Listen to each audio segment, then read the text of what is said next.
Alors, on me demandait d'intervenir sur l'autorité de Jésus. Plus les jours se rapprochaient de notre week-end, et plus je sentais le désir de vous partager une intervention que j'ai moi-même entendue, avec Guy aussi, il y a tout juste un mois. C'était à l'occasion de la session nationale des exorcistes et de leurs équipes d'accompagnement. L'intervention que nous avons eue du père Patrick Faure, qui est à, vous connaissez ? Voilà, qui est à Grenoble. Voilà, qui est à Grenoble. Ah si. Ah oui, il y a un autre Faure, il y a beaucoup de Faure, c'est très fort. Mais c'est pas les mêmes Faure. Et donc voilà, Patrick Faure qui est donc le curé de la cathédrale actuellement de Grenoble et qui est bibliste et qui nous a fait une intervention sur la délivrance dans l'évangile de Luc et des Actes des Apôtres. Et vous savez que Luc et Actes, c'est le même rédacteur. Voilà. L'évangile de Luc et les Actes, oui, voilà, c'est le même rédacteur. Et l'intérêt des Actes des Apôtres, c'est une sorte d'évangile relu à la manière communautaire. Voilà. Il y a quelque chose qui s'étend. Et donc, il est intéressant, effectivement, de voir comment se passe la délivrance avec Jésus, avec ses apôtres, avec les 72, avec Paul, et qui peut continuer à nous enraciner dans ce que Guy nous a déjà enseigné depuis hier. Vous allez voir, il y a des attitudes qui peuvent s'éclairer à la lumière du Nouveau Testament. Et en particulier, donc, spécifiquement de Luc et Actes.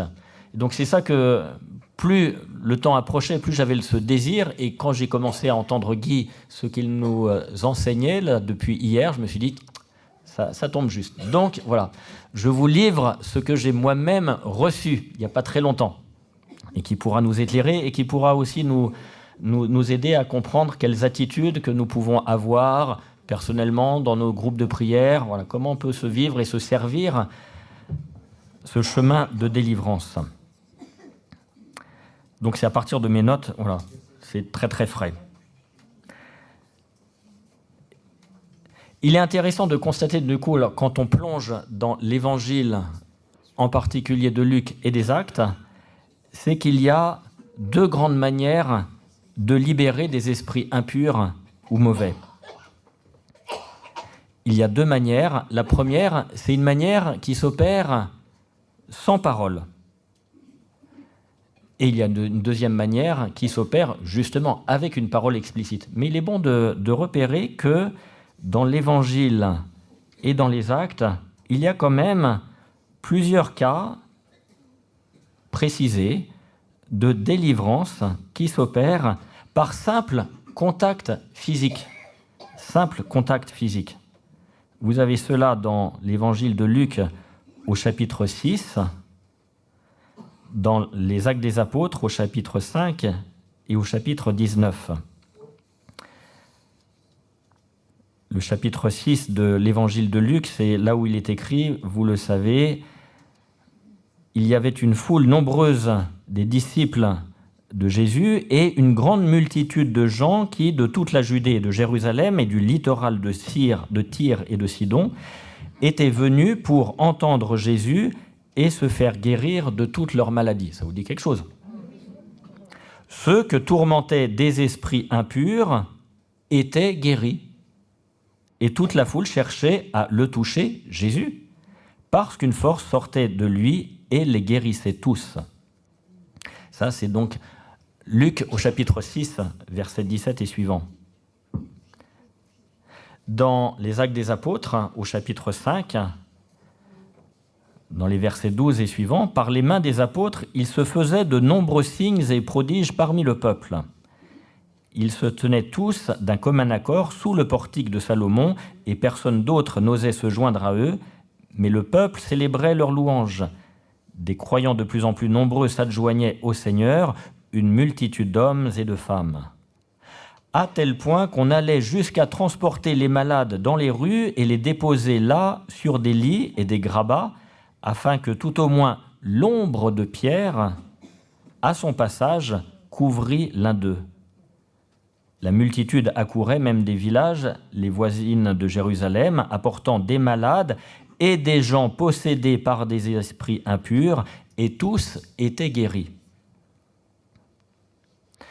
Et avec Paul, un peu plus loin, dans le chapitre 19, toujours donc des Actes des Apôtres, vous avez ce passage. Voilà. La foule est rassemblée aussi autour de Paul, autour des versets 12. Dieu opérait par les mains de Paul des miracles peu banals, à tel point qu'il suffisait d'appliquer sur les malades des mouchoirs ou des linges qui avaient touché son corps. Alors les maladies les quittaient et les esprits mauvais s'en allaient. Vous aviez repéré ça? Vous en souvenez? Eh bien voilà, il est bon de se rappeler qu'il y a une délivrance qui peut s'opérer dans un cadre assez large. Et vous voyez que Jésus, Pierre ou Paul ne parlent pas dans ces récits directement aux malades et à ceux qui étaient possédés d'un esprit mauvais. Il y a comme une délivrance qui s'opère à l'insu de leur plein gré. Voilà. Et comme nous le faisait remarquer le père Patrick Faure, voilà, cette délivrance est racontée à l'imparfait, c'est-à-dire, c'est dit donc dans une temporalité qui dure. Et vous voyez bien, donc, on n'est pas dans quelque chose, la reprise, la relation d'un événement extrêmement ponctuel. Il y a quelque chose de diffus. Et voilà, ceux qui bénéficient donc de cette délivrance, eh bien, c'est cette assemblée qui se trouve réunie autour de Jésus, de Pierre ou de Paul. Le peuple, donc, reçoit une délivrance, et ceci dans la durée. Alors, le père Patrick Faure donc, a appelé ça, pour lui, la présence d'une dévotion populaire dans laquelle Dieu vient opérer des miracles, où il n'y a aucune parole directe ou autoritaire des personnes voilà, que sont Jésus, Pierre ou Paul. Mais voilà, quelque chose qui s'échappe de leur personne. Il suffit que l'ombre de Pierre voilà, passe au-dessus, ou simplement qu'un simple mouchoir vienne toucher. Et cela suffit. Et de véritables délivrances s'opèrent. Alors, bien sûr, cela va dans le projet du Seigneur. Ça va donc, ce n'est pas contraire à sa volonté, et bien sûr, ce n'est pas contraire à la volonté du Père. Et donc, on peut penser voilà, qu'il y a cet assentiment intérieur, voilà. Mais c'est comme si ça leur échappait. Ça leur échappe. Et il y a comme une sorte de vertu libératrice, mais qui est liée aussi à la parole de Jésus grâce au contexte d'enseignement dans lequel la foule se trouve à chaque fois dans ces moments-là. Il y a toujours un contexte d'enseignement voilà, qui s'opère. Donc vous voyez bien, il y a quand même une parole, mais pourtant cette parole, elle n'est pas adressée directement, spécifiquement à une personne, et pourtant des personnes particulières sont délivrées de maladies et d'esprits impurs. C'est bien précisé, ça, cette distinction. Maladie et esprit impur. C'est intéressant de constater voilà, qu'il y a déjà ce service de délivrance qui peut s'opérer de cette manière-là, large. Ça peut déjà nous renvoyer à ce que nous avons nous-mêmes vécu, ne serait-ce qu'entre hier soir et ce matin, et dans les témoignages qui ont été rapportés. Voilà. Dans un contexte de prière, déjà avec un enseignement nourri, qui nous orientait bien vers Jésus, eh bien, il y a des choses qui se sont opérées. Il y a visiblement des délivrances aussi qui ont pu se vivre de manière toute simple. Voilà, toute simple. Il est bon donc de se rappeler voilà, qu'il y a donc cette manière de vivre et de servir la délivrance dans un contexte assez large dans un contexte assez large. Dans ces foules, il peut y avoir des paroles qui se font entendre. Mais là, ce sont les esprits mauvais qui se mettent à parler. Comme le rapporte le chapitre 4 de l'évangile de Luc, cela, c'est les esprits impurs qui interpellent Jésus en lui disant « Tu es le Fils de Dieu » et qui quittent l'homme possédé en poussant de grands cris. Mais Jésus, là, n'a pas parlé directement. Donc c'est important de se rappeler, voilà, on pourrait dire une sorte de premier niveau de la délivrance qui s'opère de manière très large et dans un contexte communautaire de prière et d'enseignement. Du coup, voilà, cela nous encourage à regarder avec attention ce qui peut se vivre dans un contexte de rassemblement de prière, dans une soirée de prière. Il peut y avoir de véritables délivrances qui s'opèrent, alors même qu'on n'a pas proclamé ou annoncé une soirée spécifique, vous voyez, de délivrance. Mais il y a un terrain favorable, un accueil favorable de la part du peuple ainsi rassemblé pour permettre à Dieu d'accomplir librement son œuvre. Libérer du mal. Voilà. Et donc, les contextes d'évangélisation produisent aussi ces chemins de délivrance, l'évangélisation. Alors, une fois qu'on a repéré cela, on peut effectivement repérer les situations plus explicites où une parole explicite est adressée. Alors on peut remarquer, nous faisait remarquer justement donc le Père Patrick Faure, qu'il y a une parole adressée à l'esprit malin, mais aussi à la personne qui est victime de cette infestation. Alors, il y a plusieurs passages dans l'évangile de Luc, au chapitre 4, au chapitre 8, au chapitre 9 et au chapitre 13. Et dans les Actes des Apôtres, c'est au chapitre 16 qu'il y a donc ces interpellations directes.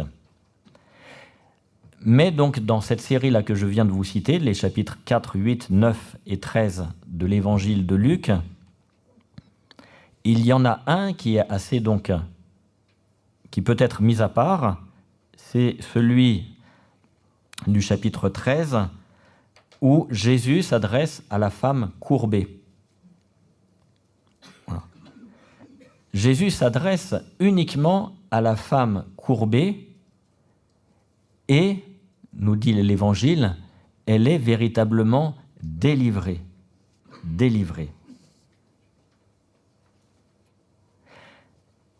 Ce qui est intéressant donc dans ce passage, dans ce récit, c'est que le centre de l'attention de Jésus est bien montré en direction de la femme elle-même. On pourrait dire que c'est juste anecdotique, mais il y a quelque chose qui attire notre attention sur un peu ce que nous rappelait aussi Guy ce matin, je crois. Je garde les yeux rivés sur la personne qui est aimée de Dieu. Voilà. Et je ne me laisse pas distraire, en fait, par l'entité maligne qui peut l'infester, même lourdement.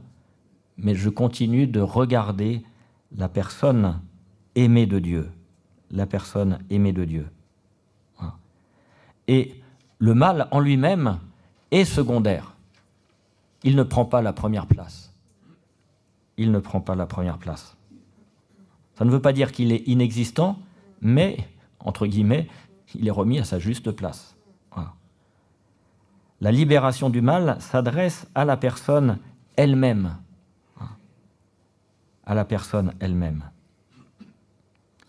Et là, cette femme courbée, elle est aussi très intéressante. Ça fait 18 ans qu'elle souffre de ce mal, 18 ans, mais elle continue à aller à la synagogue, à prier, autrement dit à participer au culte public, alors que au bout de 18 ans, elle aurait très bien pu avoir de justes raisons pour se dire « je reste chez moi, je reste chez moi ». Non, elle va à la synagogue, elle continue de prier avec la communauté. Voilà. Ce qui, pour le père Patrick Ford, du coup, était pour lui une indication à rester attentif aux ressorts et aux ressources de la personne elle-même. Voilà. Si faibles peuvent-elles être, ces ressources, mais y être attentif, les écouter et l'aider sur ce chemin de libération. Et ne pas négliger ces petits pas, ces petits gestes, ces petits actes de foi, cette piété personnelle et communautaire. Et encore une fois, Jésus ne fait que s'adresser à elle pour pourtant lui dire, voilà, tu es délivré. Voilà, c'est pas tu es guéri, c'est tu es délivré. Délivré. Et donc, vous voyez bien que même s'il n'y a qu'un cas qui est rapporté par l'évangile de Luc, ce cas unique attire notre attention sur ensuite le reste des autres situations. Voilà. Même si Jésus s'adresse ensuite aux esprits impurs, nous pouvons comprendre qu'il garde ce regard vraiment aussi fixé sur la personne qui souffre. Sur la personne qui souffre. Alors, dans un deuxième temps, donc, nous pouvons regarder ce mal auquel s'adresse Jésus de manière, voilà, en s'adressant de manière personnelle, par une parole personnelle. Il y a 3 situations dans l'évangile de Luc, au chapitre 4, versets 31 et suivants, au chapitre 8 et au chapitre 9. Là, Jésus s'adresse explicitement à l'esprit impur. Il s'adresse directement, vous savez, avec cette interpellation directe, « Tais-toi, sors d'ici, sors de cet homme ». Jésus s'adresse comme à un être personnel, d'où on peut le qualifier d'un mal personnalisé, nous disait le père Fort, mais vous voyez bien avec la distinction, voilà, un mal personnalisé, mais pourtant qui n'est pas une personne. Vous avez compris la distinction que nous a fait sentir Guy. Et Jésus s'adresse à ce mal de la même manière qu'il va s'adresser aussi, voilà, je vais retrouver mes notes, je vous disais, je replongeais dans mes notes, voilà, à l'épisode de la mer déchaînée, voilà, où il dit de la même manière, avec les mêmes termes, en stricte rigueur de termes, c'est les mêmes termes que Jésus utilise, silence, tais-toi.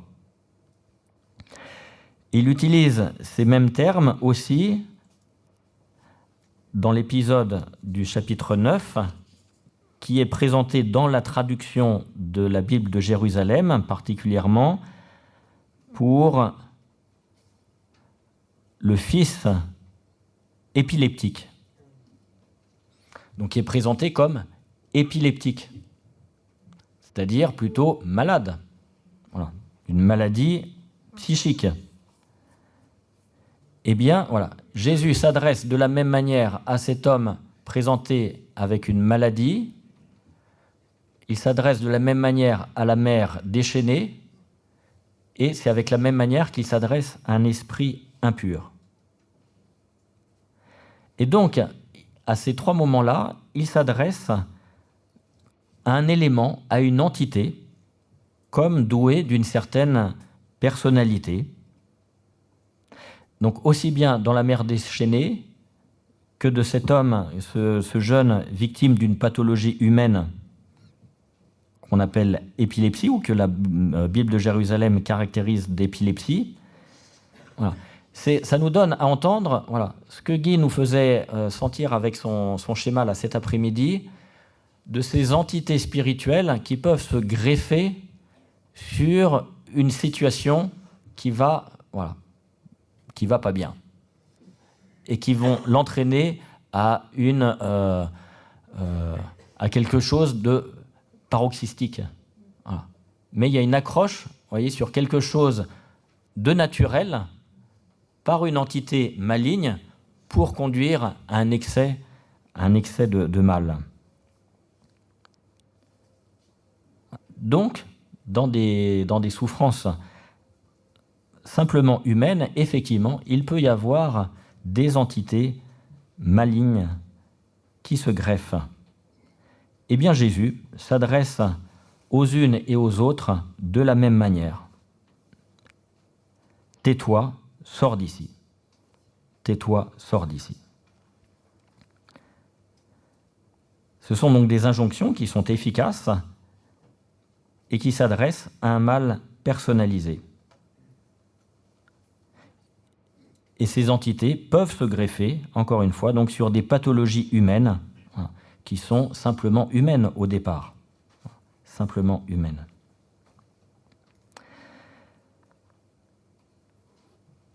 Dans la guérison du jeune homme épileptique,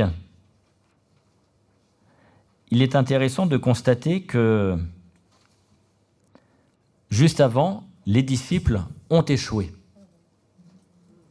Ils ont échoué à expulser eux-mêmes ce démon. Et Jésus répond à la question donc, des disciples qui sont interloqués en leur disant, voilà, ce genre de démon ne peut sortir que par la prière, et Marc souligne même par le jeûne. Marc au chapitre 9. Donc, il peut y avoir des délivrances qui s'opèrent par une injonction explicite, et pourtant, voilà, les disciples qui le font n'y arrivent pas. Et c'est Jésus qui va finir le travail. Autrement dit, qu'il y a ce contexte de prière extrêmement important à maintenir dans toute opération, en tout cas, de délivrance. Dans toute opération de délivrance. Les disciples arriveront à expulser comme Jésus dans la mesure où ils seront véritablement comme Jésus dans cette relation de prière et donc d'union au Père, à chaque fois renouvelée, extrêmement vivante. Et on peut constater que cet épisode se passe juste après l'épisode de la transfiguration, où justement il était noté combien Jésus était en prière, et d'une manière particulièrement intense. Vous le reconnaissez. Voilà. Et donc, il y a comme une interpellation ou quelque chose qui vient attirer notre regard pour nous dire, voilà, ou nous interpeller, ou nous faire nous interroger sur la vitalité, la justesse de notre prière, c'est-à-dire de notre union au Seigneur, pour lui permettre en fait d'agir, puisque c'est lui qui agit au final. Et donc, un chemin à poursuivre en permanence, de ce rapprochement continu à reprendre, le chemin de conversion perpétuelle. Il y a une première conversion qui est de se mettre en route à la suite de Jésus, mais il y a une deuxième conversion, moins spectaculaire, mais quotidienne, permanente, qui est de continuer à rester au plus près de Jésus. Et se laisser défaire, décentrer de notre moi, de notre ego, pour se centrer sur Jésus seul, qui lui-même est centré sur le Père seul. Et vous voyez que du coup, cette attention que nous révèlent les évangiles, et en particulier cet épisode dans l'évangile de Luc, nous protège ensuite de toute dérive ritualiste ou magique, où il suffirait d'appliquer un protocole, voilà, et ça marcherait. J'ai la fiche 5B, voilà, je sais y faire, je n'ai plus qu'à l'appliquer. Oui, de toute façon, je suis oui, je suis un bon chrétien et tout ça, mais en fait, ma foi, elle s'est endormie ou je suis rentré dans quelque chose qui est devenu, vous voyez, des automatismes, des recettes. Bon, voilà. Chemin de conversion permanente, voilà. D'interrogation humble, où est-ce que nous en sommes à ce niveau? Dès que nous nous éloignons un tant soit peu de Jésus ou de cette relation vivante avec lui, eh bien, voilà. Nous n'avons pas à être surpris d'une stérilité. Et vous voyez que du coup, voilà, il n'y a pas à rechercher, entre guillemets, de recette ou la bonne méthode, mais voilà, un chemin vraiment d'union avec le Seigneur. Lui-même étant uni de manière profonde et permanente à son Père. C'est à cela à quoi nous sommes appelés à ressembler au Maître. Lui ressembler sur ce chemin d'intensité de la prière. Lorsque Paul opère aussi la délivrance qui est rapportée au chapitre 16 des Actes des Apôtres, où c'est aussi une femme possédée par un esprit divinateur, eh bien, quand vous lisez donc le contexte, autour donc des versets 16 du chapitre 16 des Actes des Apôtres, eh bien, vous repérez combien est souligné le contexte de prière dans lequel voilà, Paul et la communauté qui l'entoure sont plongés. Avec cette particularité dans cette délivrance qu'opère Paul, c'est qu'il invoque précisément le nom de Jésus. Il invoque justement le nom de Jésus. Et donc, on peut porter notre regard dans un deuxième temps sur l'usage du nom de Jésus. L'usage du nom de Jésus peut être large, mais manifeste ce lien étroit avec le Christ. Il y a ce passage dans l'évangile de Luc qui est intéressant. Vous savez, c'est lorsque Jésus envoie les 72 en mission. Au bout d'un certain temps, donc, ils sont dans l'autorité du nom de Jésus, et puis les 72 reviennent de mission, quelques versets plus loin, où ils sont tout heureux et ils rapportent à Jésus ce qu'ils ont fait, et notamment le fait que les démons leur sont soumis. Et vous vous souvenez donc de ce que Jésus rapporte immédiatement, comment Jésus réagit? Réjouissez-vous plutôt que vos noms, voilà, non pas que les démons vous soient soumis, mais que vos noms soient inscrits dans les cieux. Ce qui ne veut pas dire que voilà, cette attention au nom, eh bien, voilà, nous dit, là encore, c'est une manière de dire aussi cette union vivante au cœur de Dieu. Union vivante dans le cœur de Dieu. Ce qui ne veut pas dire effectivement que l'usage du nom de Jésus n'opère pas de guérison, mais voilà, encore une fois, ce n'est pas un mot magique à utiliser, c'est la réalité du coup d'une relation vivante qui s'exprime. Donc dans ce que nous rapportait des recherches là, de ses propres recherches, le Père Fort, le nom de Jésus a son efficacité propre, qui est attestée par des miracles accomplis en l'invoquant, mais cette efficacité vient aussi, et peut-être surtout, du lien qu'entretient avec la personne même de Jésus, celui qui opère telle ou telle guérison ou telle action. Car le nom, nous précise-t-il, c'est la personne.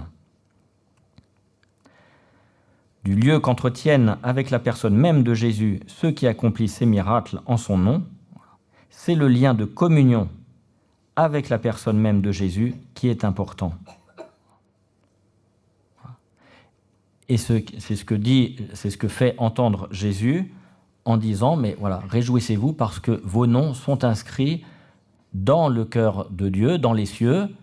Vous êtes présents, vous êtes présence vivante, voilà, pour le Père. Vous êtes présence vivante au sein du Père. Il y a cette réciprocité dans cette relation. Il y a une réciprocité. Ce qui va se révéler justement aussi avec un autre épisode très intéressant là-dessus, c'est justement dans les Actes des Apôtres, au chapitre 19, vous avez cet épisode où est rapporté l'essai d'exorcistes juifs qui essayent à exorciser à partir du nom de Jésus. Mais, voilà, ça ne marche pas. Mais ça ne marche pas. Signe qu'il ne suffit pas, enfin voilà, le nom de Jésus est encore le signe plutôt d'une relation vivante ou non. Voilà. Et si j'utilise Jésus simplement comme un simple étendard, mais derrière lequel voilà, il n'y a aucune relation, eh bien effectivement, il ne se passe rien. Il ne se passe rien, et au contraire, l'esprit malin repère bien voilà, cette duperie, cette supercherie. Et les exorcistes juifs du chapitre 19 des Actes des Apôtres, eh bien, ils en ont pour leur compte. Voilà.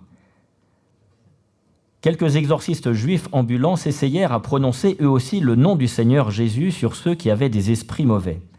Ils disaient « Je vous adjure par ce Jésus que Paul proclame ». Mais l'esprit mauvais leur répliqua « Jésus, je le connais. Paul, je sais qui c'est. Mais vous autres, qui êtes-vous » Et se jetant sur eux, l'homme possédé de l'esprit mauvais les maîtrisa les uns et les autres et les malmena si bien que ces nus et couverts de blessures qu'ils s'échappèrent de cette maison. Voilà. C'est-à-dire que vous voyez que même en relation, ils n'ont aucune relation avec ni Jésus, ni Paul. Ni Paul, voilà. Il n'y a aucun lien de communion personnelle. Voilà. C'est une supercherie. Et donc, voilà, leur entreprise se révèle un véritable fiasco. Véritable fiasco. Voilà, l'exigence, du coup, c'est exigeant, effectivement. Leçon de cette histoire, on ne peut pas recourir au nom de Jésus pour expulser les esprits mauvais si on n'est pas soi-même dans cette relation vivante avec Jésus, qui soit analogue à la relation des apôtres avec Jésus et de Jésus avec son Père. Voilà. Cet état de connaissance profonde, voilà. Et cette présence ou cette absence de relation est immédiatement repérée par les esprits mauvais qui vont l'exploiter. Voilà. Donc voilà, cette insistance, cette nécessité de cette relation vivante et qui doit toujours nous interpeller, nous interroger et qui est toujours à convertir. Il y a cet épisode aussi qui est rapporté à Jésus. Nous avons vu, c'est l'apôtre Jean qui rapporte à Jésus, toujours au chapitre 9 de l'évangile de Luc, « Nous avons vu quelqu'un expulser les démons en ton nom, et nous avons voulu l'en empêcher parce qu'il ne te suit pas avec nous. » Jésus répond, « Ne l'en empêchez pas, car ce qui n'est pas contre nous est pour vous. » Voilà. Donc, on ne peut pas expulser effectivement des esprits mauvais au nom de Jésus et en même temps être opposé à ses apôtres et à ses disciples. Voilà. Mais vous voyez que du coup, il peut y avoir aussi des suites formelles ou des suites, et des non-suites qui peuvent se présenter comme ils ne font pas partie de notre groupe. Et pourtant, voilà, il y a un lien véritable intérieur entre cette personne et Jésus et ses apôtres. Et vous voyez du coup ce qui nous empêche de tomber dans des jugements ou des évaluations un peu à l'emporte-pièce, voilà, de ce qui devrait être ou de ce qui... Voilà. Cet homme que l'on ne connaît pas, voilà, eh bien, n'était pas contre eux, alors même qu'il ne les suivait pas. Il ne les suivait pas. Voilà. Et pourtant, voilà, ces exorcistes juifs à Éphèse, eh bien, eux, voilà, ils essayent de se rapporter à, mais ça ne marche pas. ce qui invite à la grande prudence, à une grande prudence. La réflexion du Père Fort se terminait sur l'usage du mot « exorciser », où il nous attirait l'attention sur le fait que le terme d'exorcisme vient du terme grec qui veut dire simplement faire une sommation solennelle. Et on le retrouve à différents moments de la Bible dans des contextes qui ne sont pas des contextes d'expulsion de démons. Une sommation solennelle. Une parole forte, voilà, de manière solennelle. Alors il nous rapportait l'exemple où Abraham fait chercher par son vieux serviteur une femme pour son fils Isaac. Voilà. Il exorcise formellement le serviteur, voilà, de ne pas trouver... voilà, c'est ce terme-là qui est utilisé. Bon. De même, dans le procès de Jésus face au grand prêtre, voilà, le grand prêtre exorcise Jésus. Voilà. Je t'adjure de dire, voilà, si tu es fils de Dieu. Voilà, le terme, c'est seulement dans ces endroits-là où le terme exorcisme est utilisé, en tout cas, jusque dans les évangiles. Et pour les actes, voilà, c'est uniquement dans l'épisode des exorcistes juifs, voilà, qui exorcisent, mais sans y arriver. Voilà. Si vous avez aussi dans Marc, au chapitre 5, avec le possédé de Gérasa, là, c'est le possédé qui exorcise, dans les termes de l'Évangile, Jésus. Voilà. Je t'adjure, voilà, ne me tourmente pas. Ce n'est pas Jésus qui exorcise, enfin le terme n'est pas utilisé pour Jésus. Voilà. Et donc, voilà, tout ça pour nous attirer l'attention sur le fait que le mot exorcisme, ou le verbe exorciser, dans le Nouveau Testament, n'est pas réservé à l'exercice de l'expulsion des démons. Et même, il n'est jamais utilisé pour décrire ce que fait Jésus ou les apôtres, paradoxalement. Et donc, la réflexion du Père Fort, c'était pour nous dire, ce mot, il s'est mis en place par la tradition de l'Église, progressivement dans les siècles qui suivirent, en comprenant simplement que, effectivement, un exorcisme réussi, c'est néanmoins une adjuration, une parole solennelle, qui peut être pratiquée par les disciples du Christ dans une communion avec Jésus très forte et qui opère une véritable délivrance. Mais vous voyez, du coup, donc c'est un qualificatif qui va venir dans les siècles qui vont suivre et qui va devenir, jusqu'à nous maintenant, dominant. Mais vous voyez que du coup, la délivrance peut s'opérer de manière plus large que simplement, voilà, réduite à ce simple terme. Et donc, lorsqu'on parle d'exorcisme, en prenant racine donc, dans ce que le patrimoine donc, de ce que le Nouveau Testament nous donne, eh bien, en fait, on parle de quelque chose de beaucoup plus large que simplement une simple adjuration au nom de Jésus. Ce qui donne, du coup, effectivement, pour des prières de délivrance, je dirais tout leur poids et tout leur, ce qu'on appelle aujourd'hui dans nos vocabulaires, voilà, prière de libération, de délivrance. Voilà, il y a une véritable... Et donc, les enseignements, les 3 points importants à retenir, et qui sont valables pour nous, c'est qu'il y a donc plusieurs manières d'opérer la délivrance d'un esprit du mal, qui peut s'accomplir donc par le biais d'une interpellation directe de l'esprit malin, de l'entité maligne. Elle peut se faire au nom de Jésus, mais vous voyez bien que cela requiert surtout, voilà, ce lien, cette communion, cette relation vivante avec le Seigneur, à la manière que les apôtres aussi ont noué ce lien avec le Seigneur. Mais ce service de la délivrance peut s'opérer de manière beaucoup plus simple, voilà,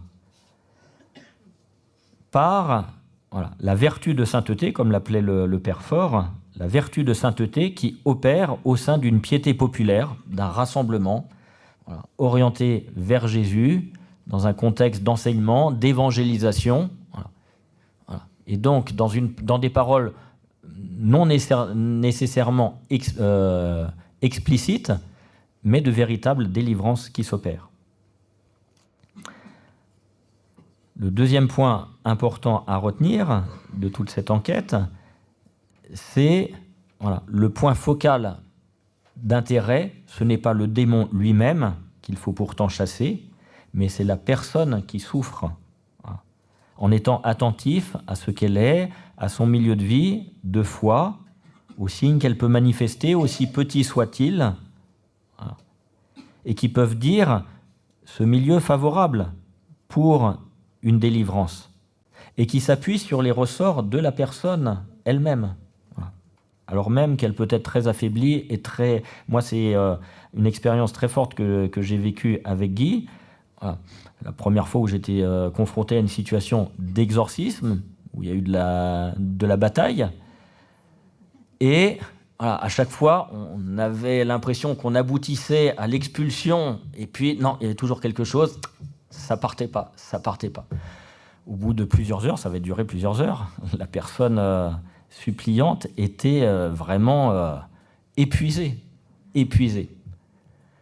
Mais c'est à ce moment-là où, dans un filet de voix, elle a pu dire, alors ce qu'elle n'arrivait pas au départ à pouvoir dire, j'appartiens à Jésus, ou une expression de ce type. Elle disait son désir profond, je suis à Jésus, mais dans un filet de voix, mais extrêmement ténu. C'est ça qui a opéré la victoire finale. Pour moi, ça a été extrêmement éclairant, de pouvoir s'appuyer sur... Et du coup, c'est pas un combat frontal où on aurait été confronté, où c'était à nous de manifester de la puissance. Non, c'était simplement à la personne souffrante de pouvoir dire... Bon, pour elle, ça a été comme ça. Pour d'autres, ça se passe autrement. Mais en tout cas, ne pas négliger. Et on n'est pas dans un rapport de force... Parce que tu fais du bruit, justement, je me laisse entraîner par le spectacle, le cinéma que l'autre est en train d'opérer. Eh bien non, je suis attentif aux ressources de la personne. Et ça peut être décisif. Et encore une fois, ça ne donne pas pour autant une règle absolue. Ça ne donne pas une règle absolue. Mais être attentif à cela. Enfin, donc, troisième point, du côté des acteurs de ces délivrances qui participent véritablement à l'œuvre de libération qu'opère Jésus, eh bien, donc, ce travail de sainteté requis qui passe par ce centrement sur Jésus. Réjouissez-vous que vos noms, non pas que vous ayez un pouvoir qui vous a été donné, que les démons vous soient soumis, mais que vos noms soient inscrits dans les cieux. Cherchez donc à vivifier en permanence cette relation. Voilà donc des points qui peuvent être intéressants pour nous, pour le service de délivrance à la lumière de l'Écriture, et qui... Oui. Je peux vous poser une question? Oui. Quand Jésus, dans la Bible, il demande tout le temps, aussi bien avant de délivrer ou de guérir, as-tu la foi? Donc finalement, ce que vous dites là, dans votre expérience, cette dame aussi avait la foi. Ah oui. Donc du coup, si je pense que s'il n'avait pas eu la foi, il n'aurait pas eu la pleine délivrance. Là, on ne peut pas faire des supputations, on ne peut pas tirer des généralités ou des théories, justement. Là, chaque cas est unique. Non, mais parce qu'en fait, si on se réfère vraiment à la Bible, Jésus, à chaque fois, il dit « As-tu la foi ?» Pas à chaque fois.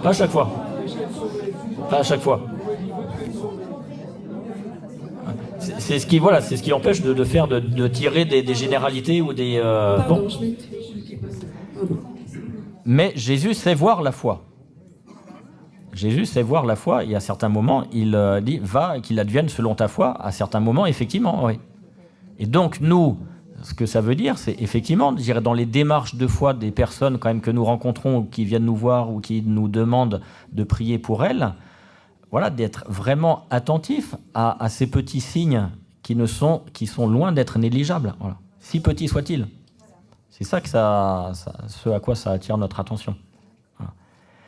Et vous voyez que du coup, aussi dans le climat, dans la qualité de vie de prière que nos groupes peuvent vivre, que nous sommes appelés à servir, voilà. Du coup aussi, la réalité, la vitalité de nos groupes, de nos communautés de prière, voilà, opèrent d'elles-mêmes aussi, peuvent permettre à des délivrances véritables de s'opérer. Donc il n'y a pas aussi à rechercher sans cesse. Il y a une situation de délivrance, alors il faut mobiliser. Bon, peut-être que déjà simplement le contexte de prière communautaire que nous vivons va permettre à un certain... Alors ensuite, il y a des situations aussi qui requièrent une prière davantage personnelle et tout ça, mais du coup, vous voyez combien la vie ordinaire de baptisés et de communautés de baptisés peut être vraiment efficace. Voilà, juste quelques petits points que voilà, vous voyez que je n'ai pas encore fini de digérer moi-même, mais que je voulais vous partager, je pense qu'ils sont utiles par rapport à ce que nous entendons tout au long de ce week-end.